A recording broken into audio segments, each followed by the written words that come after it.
ನಮಸ್ತೆ. ನಾವು ಈ ಉದ್ದಿನ ಬೇಳೆ ಮತ್ತು ನೆನೆಸಿದ ಅವಲಕ್ಕಿಯನ್ನು ಮಿಶ್ರಣ ಮಾಡಿಕೊಂಡು ನಾವು ಅದನ್ನು ಮಿಕ್ಸಿ ಮಾಡಿಕೊಂಡು ನಂತರ ಅದನ್ನು ರವಾದ ಹಿಟ್ಟಿಗೆ ಕಲಿಸಿ ನೆನೆಸಿಡೋಣ. ಅದಕ್ಕೆ ಏನೇನು ಬೇಕು ಈಗ ನೋಡಿಕೊಳ್ಳೋಣ. ಉದ್ದಿನ ಬೇಳೆ, ಅವಲಕ್ಕಿ, ನೆನೆಸಿದಂಥ ಅವಲಕ್ಕಿ ಮತ್ತು ತೊಳೆದಿಟ್ಕೊಂಡಿರುವಂತಹ 1 kg ಆಗುವಷ್ಟು ರವೆಯನ್ನು ನೀರಲ್ಲಿ ನೆನೆಸಿಟ್ಟಿದ್ದೇನೆ.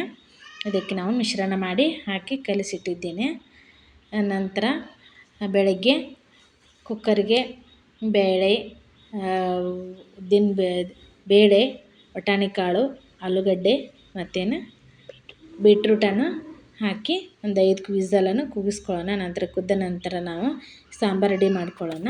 ಒಂದು ಡಬರಿಗೆ ಕಾದ ನಂತರ ಎಣ್ಣೆ, ಬೆಳ್ಳುಳ್ಳಿ, ಕರಿಬೇವು, 1-2 ಒಣಮೆಣಸಿನ್ಕಾಯಿ ಹಾಕಿ ಖಾರ ಪುಡಿ ಹಾಕಿ ಅದಕ್ಕೆ ಹುಣಸೆಹಣ್ಣು ಹಿಂಡ್ಕೊಂಡು ನಂತರ MTR ಸಾಂಬಾರು ಪೌಡ್ರನ್ನು ಅದಕ್ಕೆ ಆ್ಯಡ್ ಮಾಡ್ಕೊಂಡಿದ್ದೇನೆ.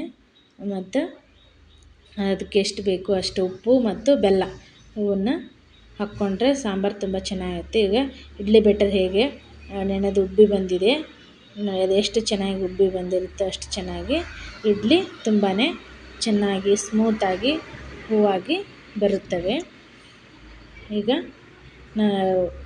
ಅದಕ್ಕೆ ಸೋಡಾ ಪುಡಿ, ಸ್ವಲ್ಪ ಉಪ್ಪು ಹಾಕಿ ಕಲಿಸಿ ಇಟ್ಟಿದ್ದೇನೆ. ನಂತರ ಇದು ಇಡ್ಲಿ ಪಾತ್ರೆಗೆ ನೀರು ಕುದಿಯೋಕ್ಕೆ ಇಟ್ಟು ಅದಕ್ಕೆ ನಾವು ಇಡ್ಲಿ ತಾಟಿಗೆ ಎಣ್ಣೆಯನ್ನು ಸವರ್ಕೊಂಡು ಇಡ್ಲಿ ಬ್ಯಾಟರನ್ನು ಅದರಲ್ಲಿ ಹಾಕಿ ಒಂದು 5 ನಿಮಿಷ ಅದು ಉಗಿ ಬರಲ್ ತನಕ ಕುದಿಯಲಿಡೋಣ.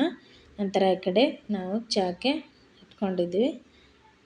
ಚಹಾ ಕುದ್ದ ನಂತರ ಬೆಲ್ಲದ ಚಹಾ ಕುದ್ದ ನಂತರ ಅದಕ್ಕೆ ಹಾಲು ಹಾಕಿದ್ದೆ. ಈಗ ಸ್ಮೂತ್ ಆದಂಥ ಇಡ್ಲಿ